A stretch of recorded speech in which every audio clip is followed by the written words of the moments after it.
Hey everybody, welcome back to the garage. Today I've got a little bit of a different one for you. So this morning I was drinking my coffee, looking at some YouTube videos, and I came across a few about camera arms. I thought to myself, boy, I should build a camera arm. So that's what I did today. It's not the cleanest, it's not the prettiest, but it is functional and it meets all of my needs. Stick around and see how I built this thing today. Alright, first we're starting off with the bracket. I made this out of just some scrap steel I had laying around. The bracket doesn't look that bad from a distance, but when you get up close, it's pretty ugly.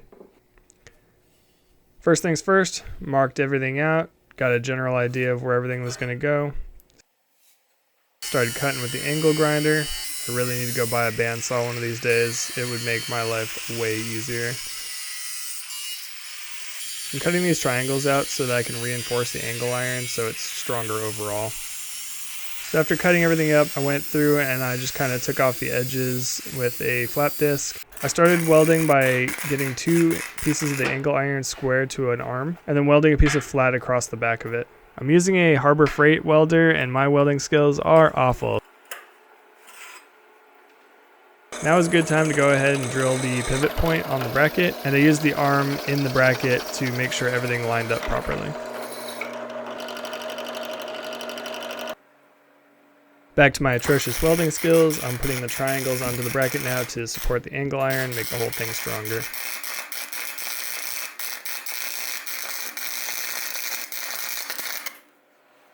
I was playing with the settings on the welder after this, and increasing the wire feed helped a ton, so next time I'll have it set up a little bit better.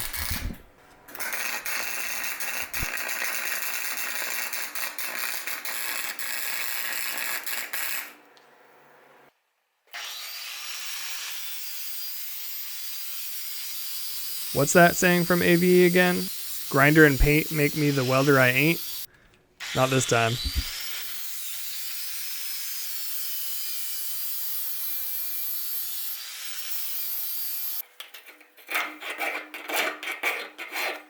Alright, now we're getting into the arms.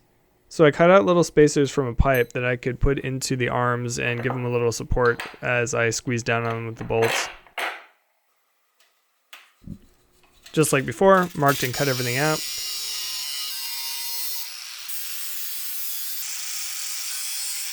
And then moving on to drilling the pivot point for the arms, I clamped the 2 arms together and put them in the drill press so I could make sure that the holes lined up even though I wasn't really measuring a great deal.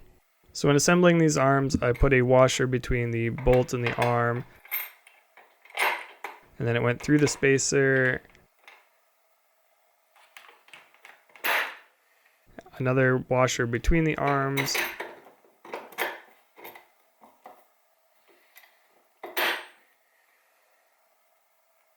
and then a washer on the bottom of the arm before the nut. So 3 washers in total.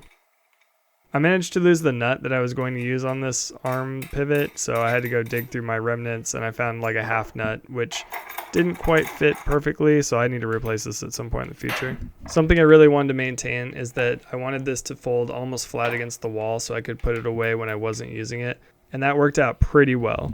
For this next section here, I was using a mic arm that I was no longer using in my office. I removed the clamp that used to clamp it to the desk. I cut down the remainder of the clamp so that it would be somewhat flat.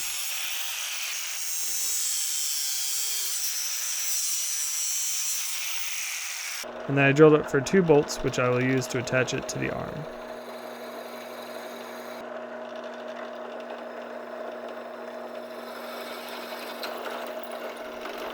I then clamped the mount to the arm and then drilled through the same holes so that I could line them up perfectly. Something that I forgot to capture here was the pivot at the end of the arm. I just stole one off of my other mini handheld tripods that was kind of broken anyway. It's something I want to replace in the future, but it just mounts on a bolt that is clamped by the mic arm. And there we have it, one completed camera arm. This took way longer than I thought it would, and I put way more effort into it. But check out these shots that I can get of something on the bench now. I can get in real close. I get a whole bunch of different angles, spin the whole thing around, show the back side. This is going to be a game changer for sure when it comes to working on the bench in the future. So thank you for hanging out with me in the garage today, and I will see you on the next one.